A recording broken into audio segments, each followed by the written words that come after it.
Finland নাকি Denmark?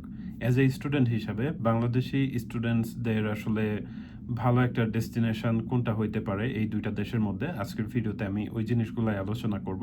কয়েকটা বিষয় আসলে এই ২ টা দেশের মধ্যে কম্পেয়ার করে। এর মধ্যে হচ্ছে যে ওদের রিকোয়ারমেন্টগুলা কি? ওদের টিউশন ফি, স্কলারশিপের কি অবস্থা? ওদের অ্যাপ্লিকেশনের কি অবস্থা? মানে কখন স্টার্ট হয়? অ্যাপ্লিকেশন ফি কেমন? তারপর হচ্ছে ওদের সিলেকশন প্রসিজার কেমন? এরপর হলো যে আপনি অ্যাজ এ স্টুডেন্ট হিসাবে কি বেনিফিট পাইতে পারেন? ফ্যামিলি নিয়ে যাইতে পারবেন কিনা? Everything else. সো এখন আসি মেইন টপিকে যে ডেনমার্ক নাকি ফিনল্যান্ড কোনটা বেটার হবে। সো ফার্স্ট অফ অল আসি এদের রিকোয়ারমেন্টে। মানে আপনি যদি ব্যাচেলর বা মাস্টার্সে পড়াশোনা করতে চান, বাই দ্য ওয়ে আমার মুখের মধ্যে একটু লাল দেখাচ্ছে, এটার কারণ হচ্ছে আমি কফি খাইছি এই জন্য। এনিওয়ে, সো রিকোয়ারমেন্টে আছি বেসিক্যালি ব্যাচেলরের জন্য ফিনল্যান্ডে হচ্ছে আপনার এইচএসসি কমপ্লিট এবং আইএলটিএস স্কোর 6 থাকলে আপনি ব্যাচেলর অ্যাপ্লাই করতে পারবেন। বাট ডেনমার্কের ক্ষেত্রে হচ্ছে আপনাকে এইচএসসির পরেও 1 বছর অ্যাডিশনাল স্টাডি কমপ্লিট করা লাগবে এবং আইএলটিএস বা টফেলের requirement same as Finland.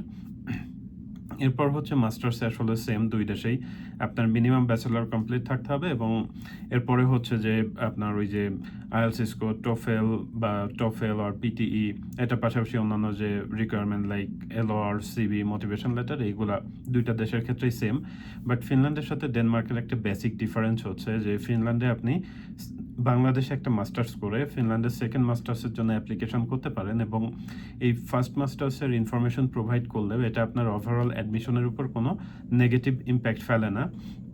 But আপনি যদি ডেনমার্কে বাংলাদেশে একটা মাস্টার্স করে সেকেন্ড মাস্টার্সের জন্য অ্যাপ্লাই করেন, তখন দেখা যায় যে আপনার অ্যাপ্লিকেশনটা আসলে তাদের প্রায়োরিটি লিস্টে অনেক নিচেই চলে যায়, কারণ তারা ফ্রেশারদেরকে আসলে বেশি ইম্পর্টেন্ট দেয়। এরপর আসি টিউশন ফি অ্যান্ড স্কলারশিপের বিষয়ে।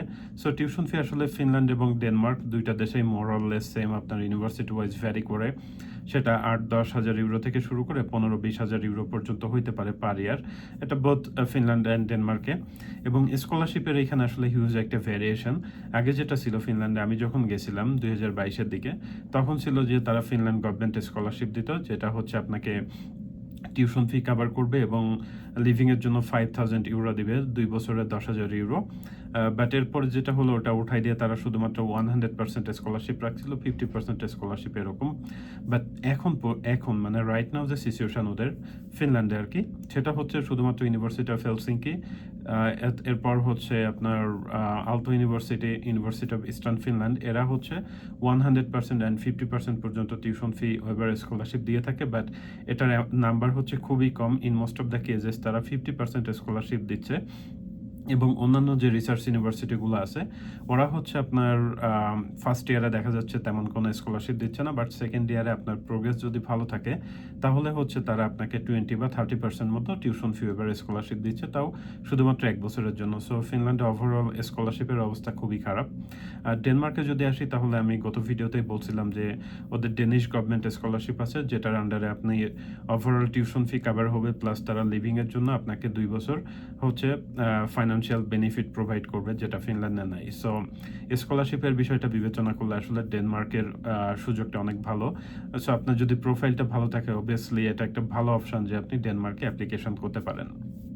এখন আসি এদের অ্যাপ্লিকেশন টাইমলাইন নিয়ে। ইউজুয়ালি ফিনল্যান্ডে যেটা হয় ওদের হচ্ছে ওই যে জয়েন্ট অ্যাপ্লিকেশন, এবং এদের সার্টেন একটা টাইমে নর্মালি জানুয়ারিতে শুরু হয়ে 3 সপ্তাহ মতো চলে।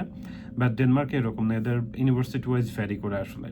আর ফিনল্যান্ডে অ্যাপ্লিকেশন ফি আপনি যে একটা সেশনে যতগুলো প্রোগ্রামে অ্যাপ্লাই করেন না কেন সর্বোচ্চ 100 ইউরো হচ্ছে ওদের অ্যাপ্লিকেশন ফি দিতে হয়। বাট ডেনমার্কে ডিফারেন্ট, ওদের হচ্ছে আপনার university wise application fee provide করতে হয়। সো এখানে অ্যাপ্লিকেশন ফিটা আসলে ডেনমার্কে একটু বেশি। এরপরে অ্যাজ এ স্টুডেন্ট হিসাবে আপনি ফিনল্যান্ডে 30 আওয়ার্স পার উইক কাজ করতে পারবেন, বাট সামারে এরকম কোনো লিমিটেশন নাই। আর ডেনমার্কে হচ্ছে আপনি অ্যাজ এ স্টুডেন্ট হিসাবে 20 আওয়ার্স পার উইক কাজ করতে পারবেন, বাট ওইখানেও ওদের সামারে কোনো লিমিটেশন নাই। এবং বিগ একটা ভেরিয়েশন যেটা ফ্যামিলি নিয়ে যদি আপনি মুভ করতে চান, তাহলে রাইট নাও অবশ্যই ডেনমার্ক একটা গুড অপশন, যদি না তারা আপকামিং বছরগুলোতে রুল চেঞ্জ করে।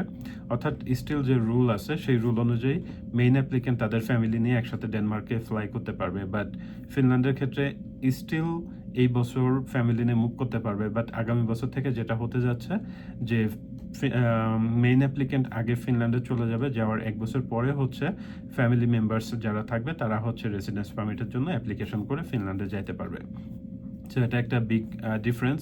এরপর আসি যে ভিসা বা রেসিডেন্স পারমিট প্রসেসিং। সো ডেনমার্কের ক্ষেত্রে অবভিয়াসলি সুবিধা হচ্ছে যে ওদের বাংলাদেশে বসে আপনি সবকিছু করতে পারতেছেন, কারণ বাংলাদেশে ওদের ভিএফএস আছে এবং যে ব্যাংক স্টেটমেন্ট দেখাইতে হয় ওইখানে শুধুমাত্র আপনার টাকাটা দেখাইলেই হচ্ছে, আপনার হচ্ছে যে এটা সোর্স দেখানো লাগতেছে না। বাট ফিনল্যান্ডের ক্ষেত্রে হচ্ছে আপনাকে ইন্ডিয়াতে যাইতে হবে এবং আপনি যে ব্যাংক স্টেটমেন্ট দেখাবেন এটার জন্য আসলে ওদের আপনার সোর্স দেখাইতে হবে এবং সোর্স যদি ওকে না থাকে তখন আপনার রেসিডেন্স পারমিট ইজিলি রিজেক্ট হবে।